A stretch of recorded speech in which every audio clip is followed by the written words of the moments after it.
What's up, everyone? Welcome back. I'm here with the last study from the learning approach, the Bandura study. Let's get right into it.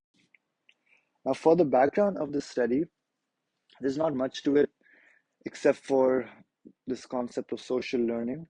Social learning theory we'll discuss in more detail when we talk about the psychology being investigated.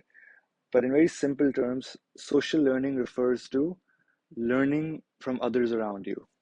Okay, try to understand the word social learning. Social means being around others, and social learning would obviously mean learning from others around you. And the way you learn from others around you is by imitating them, by observing them and reproducing their behaviors. And it's quite common for children to learn behaviors by observing adults. Now, the word model is going to be used in this study, and you might have come across this word in the Pilyavin study. And in the Pilyavin study, the role of the model was to help. And that doesn't mean that a model is always someone who's going to help. A model is simply, in psychology, a model is someone who shows any behavior, and we see if the participants repeat that behavior. So if you are walking down the street and you see someone helping someone else, and you join in that behavior just because you saw that one person helping, and you decide to repeat their behavior of helping, then that person is a model to you. Okay, if think of it like a role model, right? You guys know what a role model is.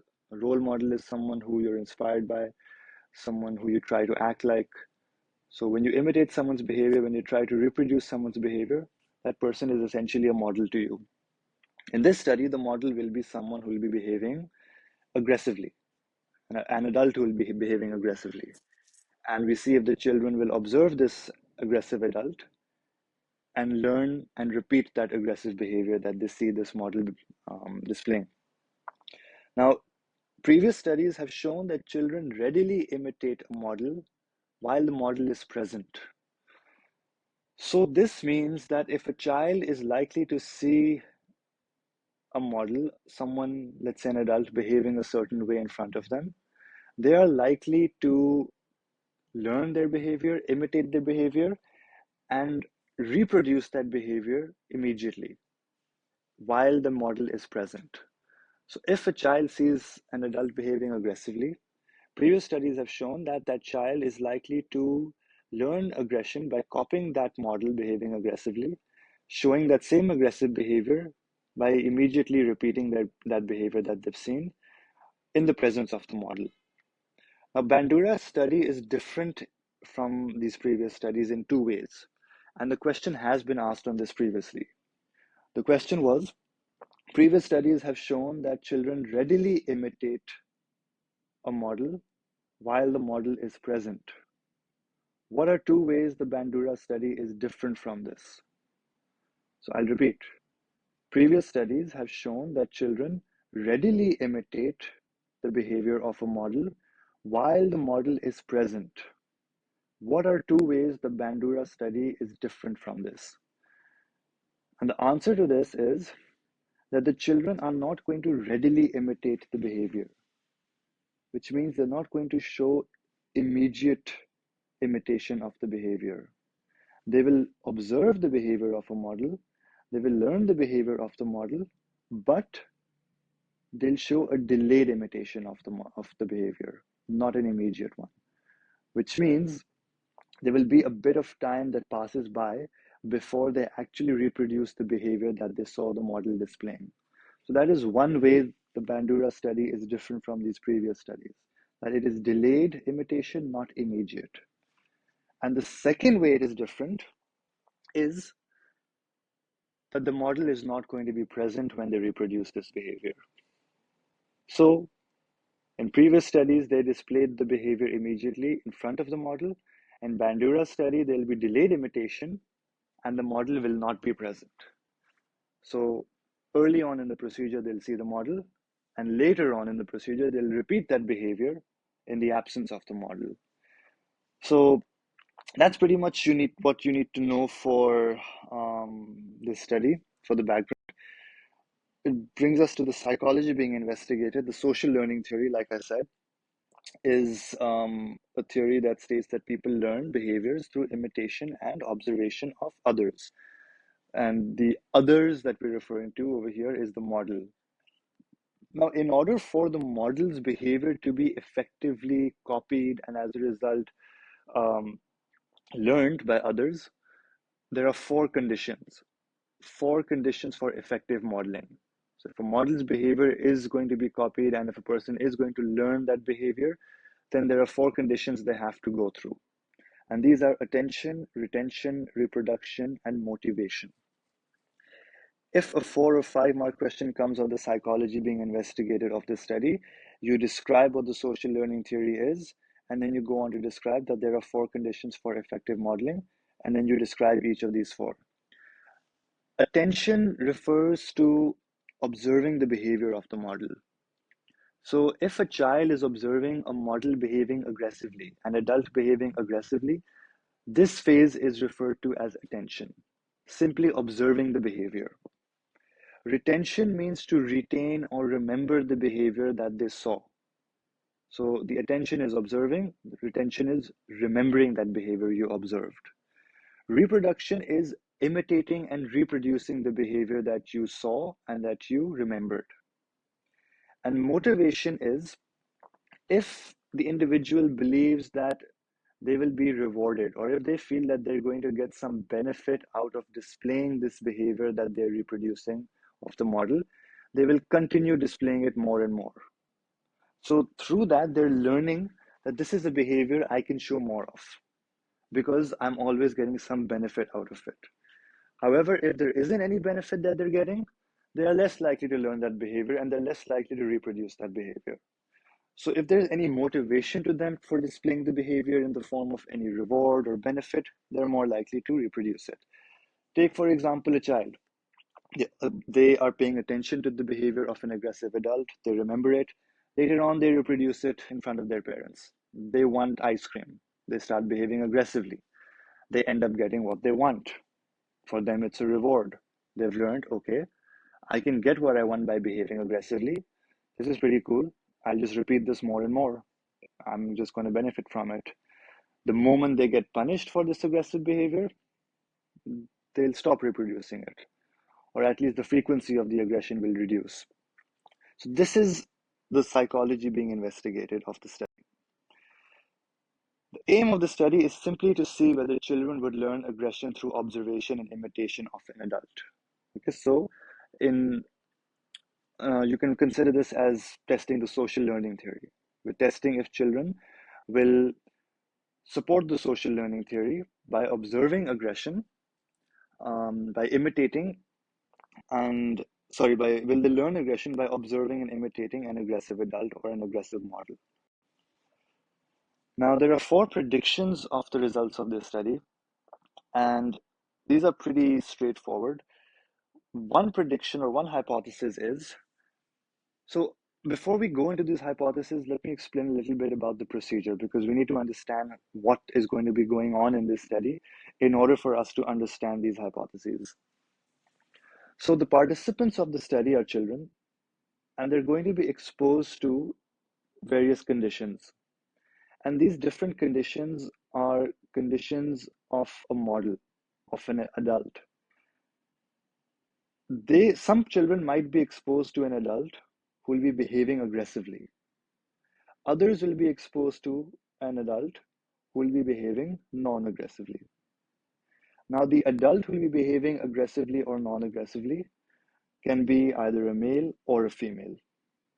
And the child who is being exposed to these conditions will also be male or female. So we've got a bunch of conditions going on over here. Okay, so multiple independent variables. And we'll tap into these IVs when we get into the method and design. But the predictions are that the children who will be exposed to an aggressive model are going to show overall much more aggressive behaviors than those children not shown or not exposed to an aggressive model, or those exposed to a non-aggressive adult. Now, when it comes to the participants, the boys and the girls, because like we said, some participants will be male, some will be female. We're expecting boys to display more physical aggression rather than verbal aggression, whereas girls are expected to display more verbal than physical aggression. We are expecting same sex imitation. Now, remember, I told you that the model will be male and will also be female, and the model will be either aggressive or non aggressive. We're expecting the male participants, the boys, to learn behaviors more from a male model rather than a female model. And we will expect the female participants to reproduce the behavior and to learn the behavior of a female model more than a male model. So, in simple terms, same sex imitation is something that we're expecting. And lastly, when comparing the boys and the girls, the male participants to the female participants, we're expecting the boys to be overall more aggressive than the girls in terms of both physical and verbal aggression. Okay, so these are the 4 predictions, 4 hypotheses of the study. Okay, method and design. This is a lab experiment. It's also an observation, specifically a structured observation, which means it's using a behavioral checklist, just like the Fagan study on elephant learning. I talked about 3 independent variables. Let's look at these in detail now. The first independent variable is the condition of the model. Okay, the model we discussed is going to be an adult, and there are 3 conditions that we're setting for this particular IV: an aggressive model condition, a non-aggressive model condition, and there will also be a control condition. Okay, so there are 3 conditions: an aggressive model, non-aggressive model, and a control condition. Now, the aggressive model condition will be operationalized by a male or female model who will be behaving aggressively in front of the children. The non-aggressive condition or the non-aggressive modeling condition will be operationalized by having a model behaving non-aggressively around a group of children. And the third IV, or the third condition of this IV, which is the control condition, would be a group of children who will not be exposed to any model whatsoever. So that is why they're the control group, because they're not going to be exposed to a model. Their purpose is only there for a comparison.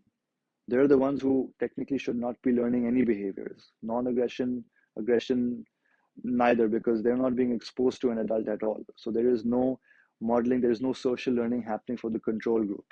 So for them, whatever behavior they display, it's going to be entirely natural, not influenced by the presence of a model. The model is only going to be present for the other 2 experimental conditions, the aggressive or the non-aggressive modeling condition. So when we said that we're expecting the children in the aggressive modeling condition to be more aggressive, it's because we're comparing it to children who are exposed to a non-aggressive model and children in the control group who are exposed to no model whatsoever. Okay, the second IV is the gender of the model. So for the aggressive modeling condition, we will have a male aggressive model and we will have a female aggressive model.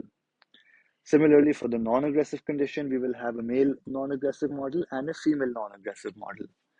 And obviously, there is no model for the control group, so this doesn't apply for that. And the third IV is the gender of the child. So the children will be either males or females. The dependent variable will be the aggression shown by the children, specifically the number of aggressive acts that the children will display according to the checklist. So a behavioral checklist means that we are not looking for every aggressive behavior. So we've set a certain limit on the aggressive behaviors that we want to observe. And I think there are around 8. And we're only interested in seeing or recording if the children display any of these 8 specific behaviors. So that is going to be how we operationalize or measure the dependent variable of aggression. How many times the children display each of these 8 aggressive behaviors that we've already listed in our checklist. The experimental design is independent measures because the participants are not being repeated in any of the conditions. So there are different participants exposed to an aggressive model, different exposed to a non-aggressive model, and there are different participants in the control group. Okay, no one's being repeated. It's not like the children will be exposed first to an aggressive model and then later to a non-aggressive and eventually no model, hence a control group. That's not happening. It's not a repeated measures design.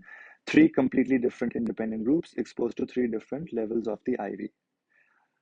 So it's an independent measure design. It's also a matched pairs design. Now, a matched pairs design is refer to my research method notes and video. Matched pairs design is kind of like a secondary experimental design that you tend to use within an independent measures design. Now, one weakness of an independent measures design is that you can have individual differences. Okay, if you have different groups of participants, there is a chance that one group might have certain characteristics, certain traits, which will favor the result in their direction over the other groups, right? These are called participant variables or individual differences. For example, well, it may not apply to this study, but for any other study, if you have two different groups, maybe one group is smarter than the other group, right? Let's take the Andrade doodling study as an example. There is a doodling group, there is a control group, okay?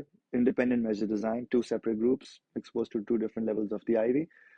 What if one group just generally has better memory than the other, right? Rather than doodling affecting their memory, what if they just generally have better memory? So that's an individual difference. So the reason we do a matched pairs design is we identify these individual differences and we try to eliminate them.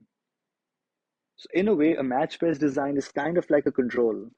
It's a control that we're placing in our study to eliminate possible individual differences that may arise due to an independent measures design. Okay. Now, Bandura is being really smart about this because Bandura has identified that if I'm going to be using an independent measures design, then it is possible that I may have individual differences. But what is that individual difference that he's most concerned with? The individual difference that he's worried about is the pre-existing levels of aggression of the children. So what does that mean? Let's say there is a class of 30 students. Okay, right now I'm not going to use the sample from Bandura just to make it easier for you guys. Let's say there is a group of 30 students, a classroom of 30 students, and I want to split them into these same three conditions of the Bandura study. Okay, I want to split one third students in a group with an aggressive model, one third in a group with a non-aggressive model, and one third in a group with no model. Now, the best way to do that is to do it equally 10, 10, and 10, right?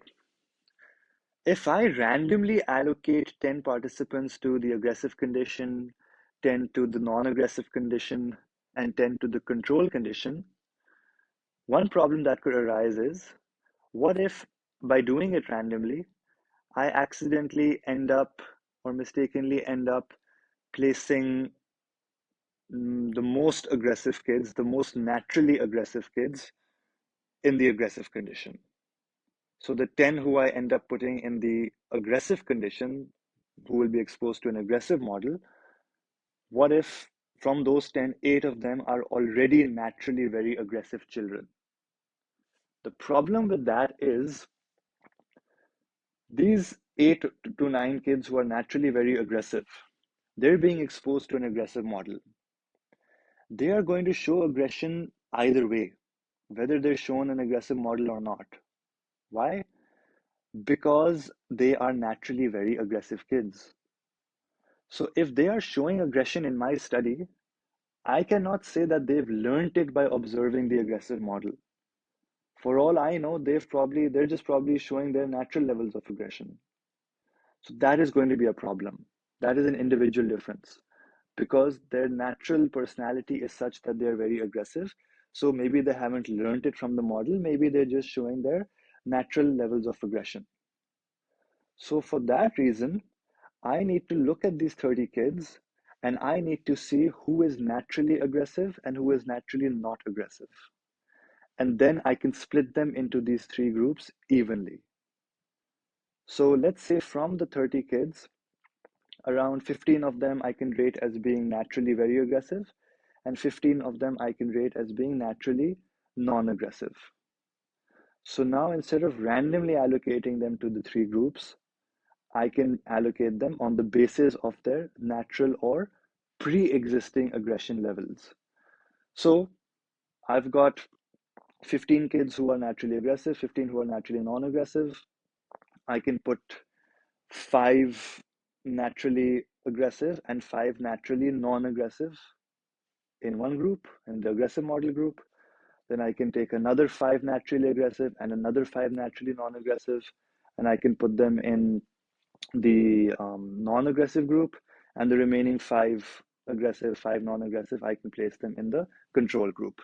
So now all three groups, all three conditions, aggressive modeling condition, non-aggressive modeling condition, and control condition, they are matched in terms of the children's natural or pre-existing levels of aggression. Okay, so it's not like one group has children who are naturally more aggressive or naturally less aggressive. It's completely matched, and every group has the same number or an equal amount of number of children who are both naturally aggressive and naturally non-aggressive. So now this can no longer be a participant variable in my study. This is something Bandura identified and wanted to overcome. He wanted to match the participants, match the three conditions of the aggressive, non-aggressive, and control in terms of the children's pre-existing levels of aggression, which is why we call this a matched pairs design. Now, how did he do this? So I said, look, I want to observe those 30 kids beforehand. I'm going to look at them and I'm going to see who's naturally aggressive and who's naturally non-aggressive, right? And then I'm going to split them evenly in my three groups. So Bandura did the same thing. Bandura wanted to observe the children and see who's naturally aggressive and who's naturally non-aggressive. Now, in our study, we have a sample of 72 children, right? And these 72 children obviously are, for those of you who know the sample of the study, they're 3 to 5 years of age. So they're in Stanford nursery, and they're young children. They're playing in the nursery, in the natural nursery environment, right? Some of them naturally might show aggressive behavior, some may not. So Bandura, before beginning the main procedure of the study, decided to hire 2 observers, one being the teacher of these children and one being an observer from the research team. These 2 observers were assigned by Bandura to observe these children in their natural nursery environment and to rate them in terms of their natural levels of aggression. Now, I'm going to stop saying natural levels of aggression. I'm only saying it so you guys understand, but I'm going to replace this term with pre-existing levels of aggression. Okay, they're levels of aggression that already exist within them naturally. That's what pre-existing levels of aggression means. Now, unfortunately, not all 72 children could be observed in their natural nursery environment. I believe because maybe not all of them were available at the time, but 51 of them were there. So these 2 observers were observing these 51 children behaving naturally, however way they were, in their natural nursery environment. Okay, they did not control the nursery. It's just a regular nursery with toys around, children playing with each other, interacting with one another. Um, the observers simply had to just watch them and note down who is behaving aggressively, who is not behaving aggressively. So then pre-existing levels of aggression are being recorded. The 2 observers were recording their pre-existing levels of aggression in terms of 4 behaviors. Okay, so they wanted to see these 51 children, and they wanted to see these children in terms of 4 behaviors, which are their physical aggression, their verbal aggression, their aggression towards inanimate objects, and aggression inhibition. And they're going to record these 51 children, each of these 51 children, on these 4 behaviors, and they're going to rate them on these 4 behaviors from a scale of 1 to 5.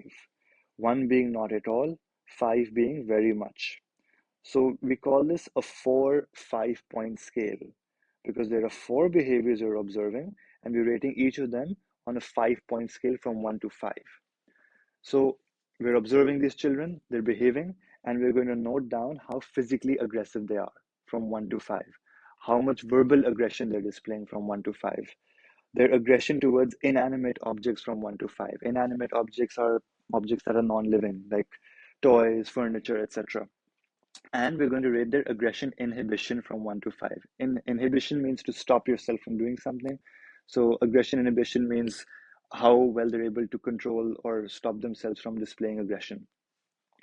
So these 51 children will be observed by the two observers on these four behaviors, and each um, of these four behaviors will be given a rating of 1 to 5 for each of the 51 children by the two observers. The reason for two observers is inter-rater reliability. Okay, and there was a very high inter-rater reliability between the two observers of 0.9, meaning there was a 90% consistency in the ratings of the two observers when they were rating them in terms of these four behaviors. Okay, because if only one observer is observing the 51 children and rating them, they might make mistakes. But if two observers are observing and they report similar consistent ratings for the children, then we're pretty sure that that child is going to be aggressive or non-aggressive, because two people cannot make the same mistake, highly unlikely. So that's why we have two observers for inter-rater reliability. Okay, once this was done, we now know who has high levels of aggression, pre-existing levels of aggression, who's naturally non-aggressive, who's naturally aggressive, and now we can evenly split them into the three conditions. Okay. Um, so let's take a look at how that was done. So let's see this. So we have 72 children, 36 of them are boys, 36 of them are girls. Okay, even mix of boys and girls. We are splitting them into the three conditions of the IV: the control group, the aggressive modeling condition, non-aggressive modeling condition. Please keep in mind, aggressive condition, non-aggressive condition does not refer to the behavior of the child. When you say aggressive condition, we're not saying that the children in this group are aggressive. When we say non-aggressive condition, we're not saying that the children in this group are non-aggressive. We're referring to the model, the adult that they're exposed to. So the aggressive condition means the adult that they'll be exposed to will be behaving aggressively. The adult in this group will be behaving non-aggressively, and control means that there is no adult at all. So these 24 children will be exposed to no model whatsoever. Hence, them being a control group. So if we have 72 children, do the math, splitting them in three groups, 24 each. And we'll split them in terms of an even number of boys and girls. Okay, so technically they're also matched on gender, not just pre-existing levels of aggression. 12 boys, 12 girls in the control group, exposed to no model, plain and simple, done. 12 boys, 12 girls exposed to the aggressive model, so they're in the aggressive condition, and 12 boys, 12 girls exposed to the non-aggressive condition. And keep in mind, they were not they were not allocated randomly in these conditions. They were allocated according to their pre-existing levels of aggression that were rated by the two observers that we just discussed in the previous slides. Okay, so now it's a matched pairs design, matched in terms of pre-existing levels of aggression, and also matched in terms of their matched in terms of their gender, and overall it's an independent measures design. Okay, now the aggressive condition and the non-aggressive condition are going to have further categories. So 12 boys are in this group and 12 girls are in this group, right? The aggressive condition, 12 boys, 12 girls. Now, I told you that another IV of the study is the gender of the model. So the aggressive condition will have an aggressive model, but this aggressive model will be either male or female. So how are the children going to be exposed to an aggressive male or aggressive female model? That is why that is how or that is where the further categorization is going to come in handy. So from these 12 boys, half of them, six of them, will be exposed to the male model. And because they're part of the aggressive condition, this will be a male aggressive model. The remaining six boys will be exposed to the female aggressive model. Okay, remember it's an independent measures design. So these six boys, it's not like they're going to be exposed first to a male aggressive model and then to a female aggressive model, because that would make it repeated, right? So six boys exposed to a male aggressive model, that's a separate condition, and the other remaining six boys will be exposed to the female aggressive model. That's another condition. Same for the 12 girls. Half of them will be exposed to the male aggressive model, the other half will be exposed to the female aggressive model. And the exact same thing is happening over here. From these 24 children, the 12 boys, half of them will be exposed to a male model, the other half will be exposed to a female model. And same with the 12 girls, half of them exposed to a male model, the other half exposed to a female model. The difference between these four groups and these four groups is that these guys on the right, the models that they're being exposed to are non-aggressive. And the ones on the left, they're being exposed to models, male, female, who are aggressive. And the control group are not being exposed to any model. Okay, I hope you understand this chart of how the participants are being split into further categories. So we have one control group, and technically we have 8 experimental groups. 1, 2, 3, 4, 5, 6, 7, 8. Yes, there are 2 experimental groups, but they're being further categorized into 8. Okay. So in your answer, if they ask you how many experimental groups there are, you can say 8. Okay. Because technically there is further categorization happening. So realistically, there are 8. There are 2 broad categories, but if you look really deep into it, there are 8. Okay. Here is the checklist. These are the 8 behaviors. There's 7 actually. So these are the 7 behaviors that we are going to be looking at to see if the participants display these from by observing and imitating the model. Imitative physical aggression, imitative verbal aggression, imitative non-aggression, mallet aggression, sits on bobo doll, aggressive gunplay, non-imitative physical and verbal aggression. Okay. There's another one. I don't know if it's here or not. Well, there was one more. It was non-aggression behavior. Okay. So that was 8. I think I haven't included in this, but there was non-aggression behavior. Let's go get into the sample now. 72 children, 36 boys, 36 girls from Stanford Nursery, 3 to 5 years, average age is 52 months, opportunity sample. Children are too young to give consent on their own behalf, so consent was provided by the guardians and the teachers of the children. Now we get into the main procedure, and the procedure has 3 phases to it, 3 parts to it. You should know the order, you should know the number, and you should know the title. Because in your exam, they could ask you to describe the procedure for phase 1, or they could say, describe the procedure for the modeling or experimental condition. So you should know both the phase and the name. Phase 1 is the modeling experimental condition phase. The children from each respective group will be taken one by one individually to room 1. Okay, so it's not happening all together. The 72 kids are not being tested together.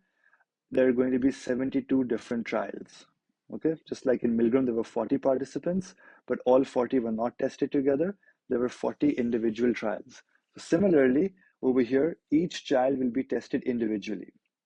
So each child will be taken one by one to room 1 by the experimenter. Okay, let's start off with the children in the aggressive modeling group. Okay, one child will be taken from the aggressive modeling group. Remember, there were 24 children in the aggressive modeling group, and they were split into 4 further categories, right? 6 boys with the male aggressive model, 6 with the female aggressive model, 6 girls with the male aggressive model, and 6 females with 6 girls with the female aggressive model. So let's say we are starting off with the first subcategory group of the 6 boys exposed to a male aggressive model. So from those 6, we'll take the first boy.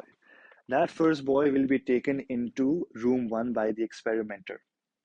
Once that child is taken to room 1, he'll be asked to participate in a game involving certain toys such as potato prints and stickers. Potato prints are toys in the form of shapes like triangles, squares, circle, etc. So a harmless game. Experimenter is just asking the child to play this game involving these particular toys. And then the experimenter will invite an adult model to also come to the room and join in on this game. Now, this model will be either male or female depending on which condition the child is from. Okay, if we, like I said, we took the child from the first group, the 6 boys exposed to a male aggressive model. So in this particular example, this boy who we have in the room, he'll be playing with the potato prints and stickers. The experimenter will call the male model to come in and play in this game as well. Then the experimenter will leave, and the child and the model are going to be alone in the room for 10 minutes. There are a bunch of toys in this room, including a toy mallet, which is like a hammer, but obviously a toy hammer, and a 5 foot tall Bobo doll. Now, a Bobo doll is, you've probably seen those inflatable clown dolls. You know, you punch them, they go down and they bounce right back up. It's a lot of fun. You can kind of argue that they're supposed to be punched, they're supposed to be played with aggressively, which is an interesting point which you can refer to in the validity of the study. But I'm sure every one of you has seen a Bobo doll or know what a Bobo doll is. um, I'll place a picture of a Bobo doll on the thumbnail of this video so you guys know what it looks like. For those of you who may not know, you could just Google it as well. You'll see what a Bobo doll is. So there are also a few other guns like a dart gun, etc. But the main ones are a toy mallet and a 5 foot tall Bobo doll.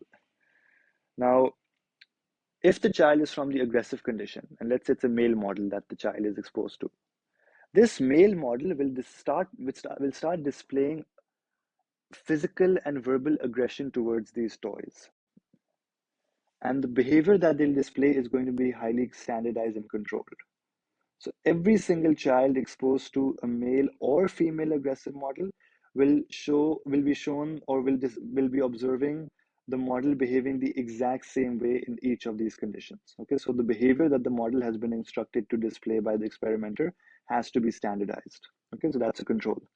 What is that standardized behavior that the model will display?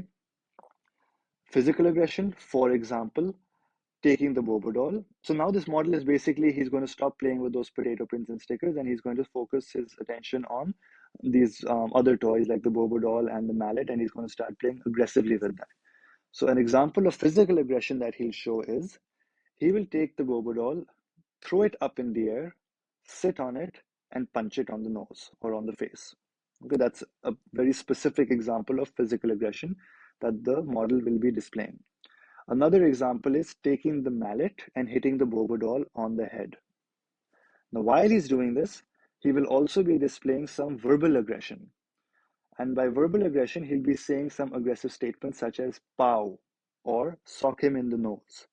Obviously, he's around a 3 to 5 year old child, so he's not going to be giving really, he's not going to be using offensive or abusive language. So that's why he's saying things like pow, sock him in the nose. Along with this, another thing that the model will be displaying is something called non-aggression speech.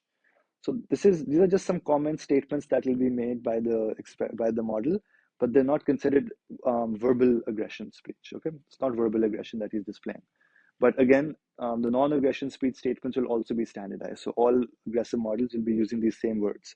An example is, he sure is a tough fellow. Okay, referring to the Bobo doll, because he's hitting him and he's bouncing back up. So he's saying he sure is a tough fellow, or he keeps coming back for more. So and just imagine the guy punching the Bobo doll, he goes down, the Bobo doll comes right back up. So the model is going to say something like, he keeps coming back for more. Okay, this classifies as non-aggression speech. Now, go back to the psychology being investigated. Remember the first two phases, attention and retention? This stage is assessing the attention and retention stage or phase of social learning theory, because the child is simply observing the behavior of the model and he's going to remember the behavior of the model. Now, this is repeated for the remaining 23 kids in the aggressive modeling condition. Okay, so all 12 boys, all 12 girls will be exposed to this, and with them will be either a male model or a female model. The behavior will be completely the same, completely standardized, exactly the same as this first case that I described. So that will be the aggressive modeling condition. For the non-aggressive participants, it'll be the same thing. Each child will be taken individually to room one. They'll be asked to play a game involving the potato prints and stickers by the experimenter. The experimenter will invite either a male or female model to come to the room and join in this game with the kids, male or female model, depending on which condition the child is from. The same Bobo doll mallet toys will be present in the room. Experimenter will leave. Child and model are alone in the room for 10 minutes. However, the difference now is, because this is the non-aggressive condition, This model in this condition will be behaving non-aggressively with the toys and will completely ignore the Bobo doll. So all that pow, sock him in the nose, physical verbal aggression we saw for the aggressive model, that will not be shown by the model in the non-aggressive condition. Okay. For the control condition participants, the child will be taken individually to room one by the experimenter, will be asked to play a game with the potato prints and stickers, and no model will be invited in the room. And the child will simply be playing for 10 minutes with these potato prints and stickers. After that, we move on to phase two. Now, phase two is called the aggression arousal phase. Aggression arousal means we're going to create a little bit of aggression in the child. We're going to provoke the child and give the child a reason to display aggression. Okay, so the aggression they saw in phase one, they saw the model behaving aggressively, at least those in the aggressive modeling condition. We're going to provoke them and we're going to give them a reason now to try and reproduce the aggression that they saw in phase one. So the child is taken out of room one now. Again, this is happening individually, and he's taken to room two. Okay, room two is a room in a different part of the building. The reason they're taking them to a different building is because maybe the children exposed to an aggressive model, for them, it might have been causing them some psychological harm. So just to kind of change the environment, we're taking them to a different room in a different building. Okay, so keep in mind the model is only needed in phase one. That's why it's called the modeling condition. After phase one is over, the model's job is done. The model can go home and they can relax. Okay. Actually, no, the model is not going to go home because the model is actually now going to become an observer for phase three. But that's not very important. Um, all you need to know is that the model's role is over. Okay. So no more model needed in the experiment. So phase two, the experimenter returns and he takes the child out of room one and takes the child again individually to room two. Now room two has very attractive toys, okay? Crayons, tea set, jet plane, fire truck, etc. As well as some aggressive toys. A tether ball is like a ball that you punch, and a dart gun. Now in room two, the experimenter will allow the child, again the child is alone, individually happening, so single individual trials. So each child individually will be allowed to play with these really attractive toys for 2 minutes. After the child plays with these toys for 2 minutes, the experimenter will take the toy away from the child's hand and say, these are the most attractive toys and they are for the other children. Okay, these are the very best toys and they are for the other children. This is how they're provoking the child, creating mild aggression, arousing slight aggression in the child. Because you let a child, 3 to 5 year old child, play with a toy, with a really attractive toy, take it away, tell that kid that, these are the best toys, they're not for you, they're for the other children. Watch that kid get pissed off at you. Okay, it's very normal for that to happen. So that's what's going to happen over here. They're going to take these toys away from the children after they allow them to play with it for 2 minutes. Okay, this is to provoke them. And now we're going to see if the children will display aggression that they saw in phase one. Now that they have a reason to display it, now that they're provoked. This brings us to phase three, testing for delayed imitation. Remember in the background how I said that we're not looking for immediate imitation, we're looking for delayed imitation, that they're going to observe the model, but they're not going to copy the behavior immediately, they're going to copy it a few phases later. This is what I mean by that. So it's phase three now. They saw the model, they were taken to a different room, they were allowed to play with great toys. The toys were taken away from them. They were provoked. They were told that they're not for you. They're great toys, but they're not for you, unfortunately. They're for others. Now they're taken to room three. Now we will see if they will display the aggression that they saw. Remember, we're expecting only the children in the aggressive group to display the aggression, okay? Not in the non-aggressive. Maybe control if some of them are naturally aggressive, but overall, the most aggression should be shown by the 24 kids who were actually exposed to an aggressive model. And if that is the case, and the other two groups are not as aggressive, then we've proven our aim about social learning, that children do learn behaviors from others around them. And aggression can be learned from observing an aggressive adult. Okay? Because the only thing that is different between the three groups is the behavior of the model. Either the model is aggressive, non aggressive, or there is no model. Otherwise, everything else is standardized. So the only difference in the behaviors of the three groups can be attributed to the IV, which is the model that they were exposed to, hence supporting social learning. So that's why this phase is very important. Now, the child is, again, remember, individually. All of this is happening individually. None of the participants are being taken in groups. So the child is now taken to room 3, and there are 2 observers behind a one-way mirror. So remember I told you that the model is no longer needed. He or she is needed because they're now, one of these 2 observers is actually the model, by the way. But other than just being an observer now, they don't really have any role. It's not like they're going to come in the room and they're going to start behaving aggressively or non-aggressively again. Okay, so 2 observers, one of them is the model, and they're observing behind a one-way mirror. Okay, it was the male model actually who was one of the observers, and they have the checklist with them, okay, of 8 behaviors, and they are going to see whether this child that they're observing will show any of these 8 behaviors or not. And the time limit that the child has in this room is going to be for 20 minutes. So 20 minutes the child will be observed. Now, to avoid any influence or bias, the observers do not know which condition the child is from. Okay, so they don't know if this kid is in the aggressive condition or if this kid is in the non-aggressive condition. Okay, maybe the male model who's the observer, he might know because he was exposed to 6 kids, but other than those 6 kids, the remaining 65 kids, he won't know whether they're from an aggressive condition or non-aggressive condition or control condition. Okay, and that's to avoid any bias, because if, let's say, you're an observer and you're seeing a kid and you know this kid was in the aggressive condition, then you're already going to expect him to behave aggressively, so that may cause some bias. So for that reason, the observers are not going to be told which condition this child that they're observing is from. Okay, so as far as they're concerned, he could be either, or she could be either from the aggressive group, non-aggressive group, or control group. And 2 observers again for inter-rater reliability. Now, each child is observed in room 3 for 20 minutes. And over here, we're using something called time sampling. For those of you who don't know what time sampling is, take a look at my research method notes. Okay, not everyone knows what time sampling is.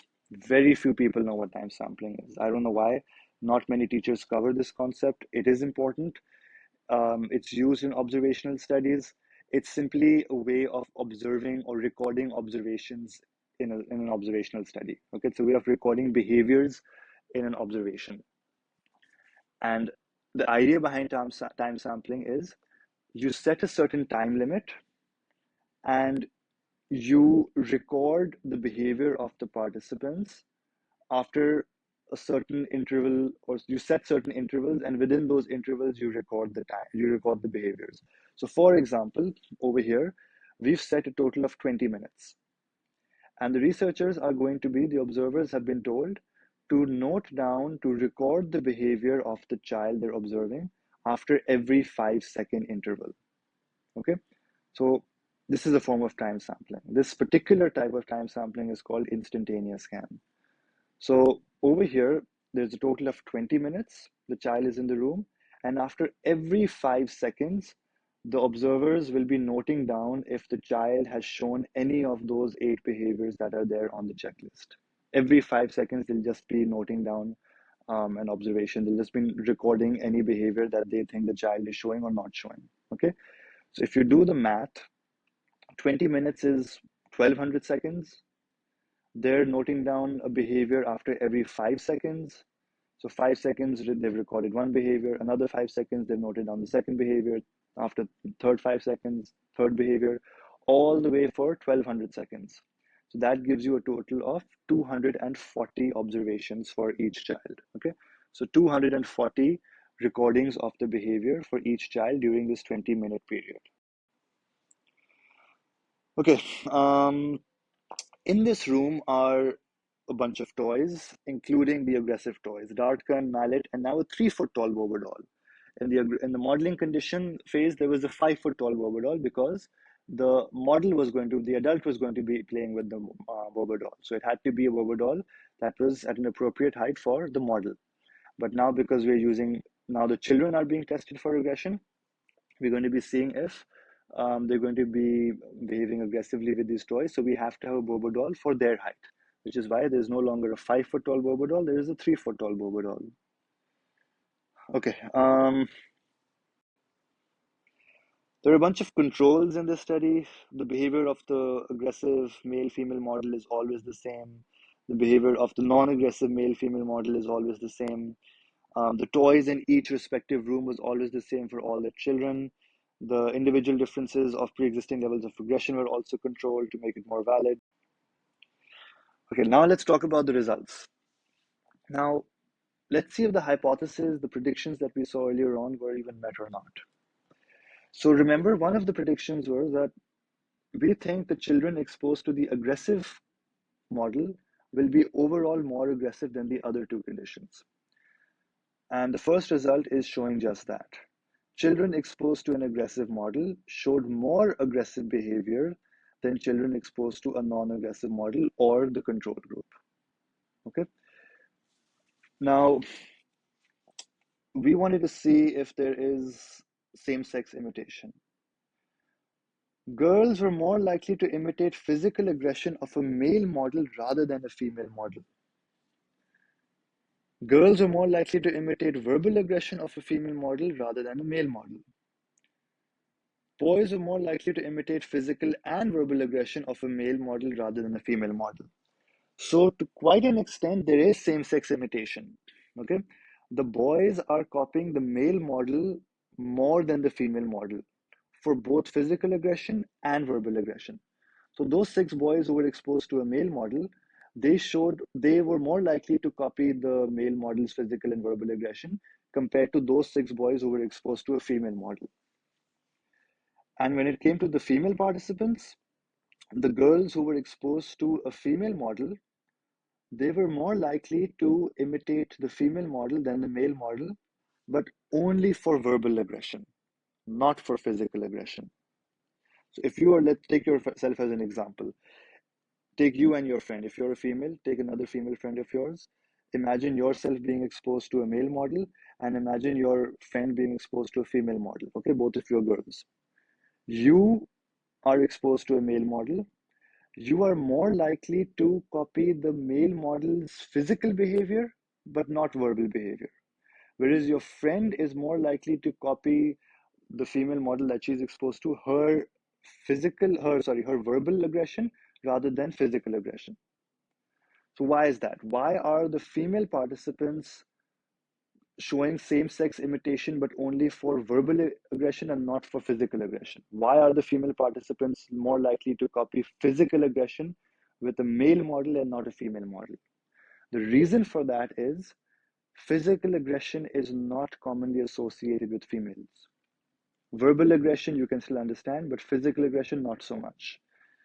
And this study was done in the 1960s, so maybe back then it was less common than now for females to behave aggressively.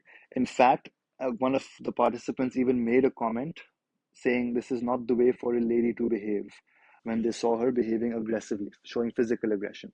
So, for that reason, and this is something called sex typed behavior. Sex type behaviors are behaviors that we associate with each gender. So we associate physical and verbal aggression with the male gender, and we don't associate physical aggression with the female gender. So for that reason, female participants, the girls, were less likely to learn physical aggression when exposed to a female model, and more likely to learn physical aggression when exposed to a male model. But for verbal, there was same-sex imitation for the female participants. Okay.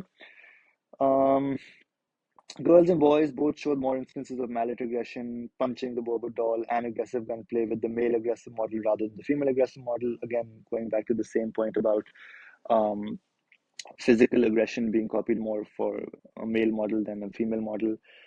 Um, Other than that, what else did we see? Boys were overall more aggressive than girls. So another hypothesis proven. Okay, boys overall displayed much more physical and verbal aggression combined than the female participants. And lastly, the boys were showing more physical aggression than verbal aggression, and girls overall showed more verbal aggression than physical aggression. Okay, you expect boys to be more physically aggressive than verbally aggressive, and you expect girls to be more verbally aggressive than physically aggressive. That was also one of the hypotheses that was proven by the results. Now, other than that, one of the behaviors you wanted to see is partial or non-imitative physical and verbal aggression. Okay, yes, there were cases of imitative aggression. Imitative aggression would mean showing the exact same physical and verbal aggression that the children saw the model display. So if the model threw the Bobo doll up in the air, sat on it and punched it, or took the mallet and hit the Bobo doll on the head, if the children showed this exact same behavior, it's imitative aggression. And if the model said pow, sock him in the nose, and the children also said pow, sock him in the nose while hitting the Bobo doll, that is imitative verbal aggression. But then there is something called non-imitative physical and verbal aggression. That would be children displaying physical aggression and verbal aggression, but different from what the model did. So, in a way, displaying their own version of aggression. And there were a few cases of this. For example, some children took other toys rather than the mallet to hit the Bobo doll. So, this is an example of partial imitative aggression, partial imitative physical aggression. An example of non-imitative verbal aggression. So the children using verbal aggression, but not saying pow, not saying sock him in the nose, using their own physical aggression.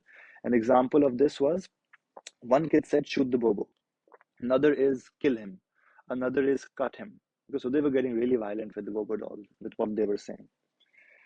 So yeah, all of this is quantitative data because we're seeing the number of times that all of these behaviors were displayed. Okay, because these are all behaviors on the checklist. So we're counting the number of times that each of them are going to be displayed. So yes, you might think verbal aggression is, a comment, but because verbal aggression is a category in the checklist, we're seeing how many times they make these comments. So they're quantifying it, which is why it's quantitative data. Okay. There is an entire table in the textbook and the original article with the mean number of acts for each of these eight. Honestly, it's impossible for you to learn all of those. So if you can't remember those numbers and you just give a general description that the aggressive group showed more overall physical verbal aggression than the non-aggressive and control group, that will still get you marks. Okay. The only qualitative data that was seen there was the example I gave you of the participant that said this is not the way for a lady to behave, because that in a way is explaining to you why there was no same-sex imitation for physical aggression between a female participant and a female model. Conclusions are that the studies did support the social learning theory, and children are likely to learn aggression through imitation and observation of an aggressive adult. And physical aggression is associated more with the male gender rather than the female gender.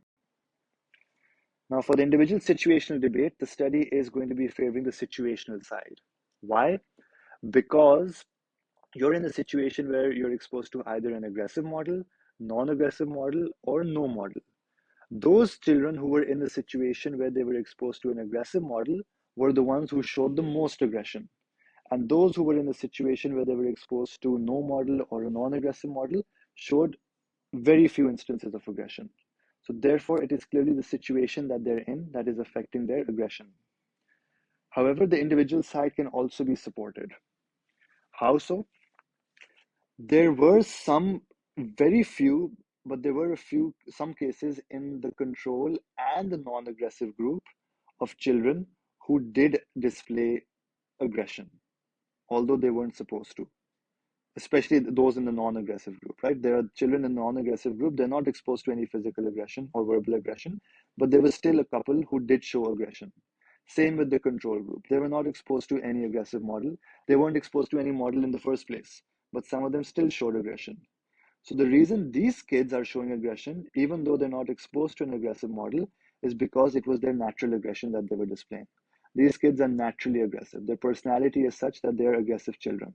Remember the pre-existing levels of aggression we tested? We were looking for children who are naturally aggressive. We split them into three groups. So these are some of those children who were naturally aggressive. So whether they were exposed to an aggressive model or not, they still showed aggression because their personality is such that they're aggressive kids. So these few instances support the individual side. But yes, overall, the situational side is definitely being supported. In terms of nature nurture being a study of the learning approach, it is going to favor nurture. Social learning clearly they're learning aggression, right? Those exposed to an aggressive model, they learned the aggression. Those not exposed, they didn't learn aggression. Okay. Can there be nature?